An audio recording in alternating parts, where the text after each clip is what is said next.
La reciente renuncia del exministro de Hacienda Ricardo Bonilla, presentada como concertada con el presidente Gustavo Petro, según ellos dos, la concertaron desde el día de ayer, desde el miércoles, y la renuncia se da el jueves.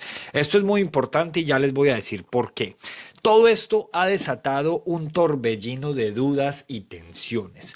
Oiga, a pocas horas de su salida, o más bien pocas horas antes de su salida, Bonilla denunció ante la fiscalía a Nicolás Alcocer Petro, el otro hijo del presidente, y a Ricardo Roa, presidente de Ecopetrol. Todo esto por presuntas irregularidades en la hidroeléctrica Urrá. Ya ven cómo se va conectando todo. Ayer Gustavo Petro defendía al señor Bonilla, su ministro, en redes sociales. Oiga, pero lo defendía con disertaciones de 12 párrafos en su cuenta de X. Y un día después, no solo le pide la renuncia, sino que nos damos cuenta de esa sorpresiva denuncia de Ricardo Bonilla ante la fiscalía, que no es lo mismo, de dos personas muy cercanas a Gustavo Petro. Miren que todo va dándose desde adentro. Yo no sé cómo osan seguir llamando aquí dizque un golpe blando, cuando todos los escándalos, y eso lo vamos a ver en otro video, se han venido dando desde adentro. Mientras tanto, Petro desestima las acusaciones como anónimos mentirosos y niega divisiones internas. El contraste entre las declaraciones de Gustavo Petro y las acciones del exministro Bonilla evidencia un quiebre en la confianza del Ejecutivo. Esto por encima de lo que piensen los señores del gobierno, pues entre ellos van a seguir defendiéndose. Nosotros nos tenemos que concentrar es en lo que vemos, señores, no en lo que ellos nos tienen que mostrar. No tenemos por qué comprar esos juegos de semántica que a ellos les gustan tanto. Esta renuncia no solo debilita los proyectos de reactivación económica, sino que refleja un gobierno al borde del desgaste interno. Colombia, señores, enfrenta una crisis de credibilidad en su liderazgo. Las tensiones en el gabinete y las sombras de corrupción dejan al país con más preguntas que respuestas, sumido en la incertidumbre. Es momento de que se esclarezca la verdad y se evalúe si el gobierno actual puede responder o no a las demandas de la nación, porque estamos a tan solo 18 meses de elegir quién será su reemplazo.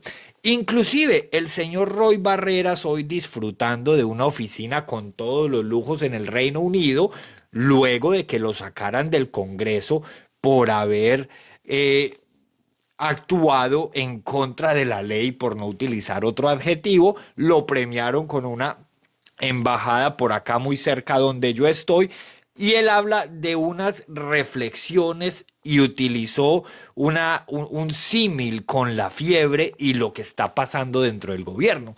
Mientras funcionarios del gobierno denuncian a funcionarios del gobierno, es decir, a sus colegas, y embajadores del gobierno llaman a la calma, el presidente sigue diciendo que en su gobierno no hay divisiones. Lo mismo que pasaba en la alcaldía de Bogotá.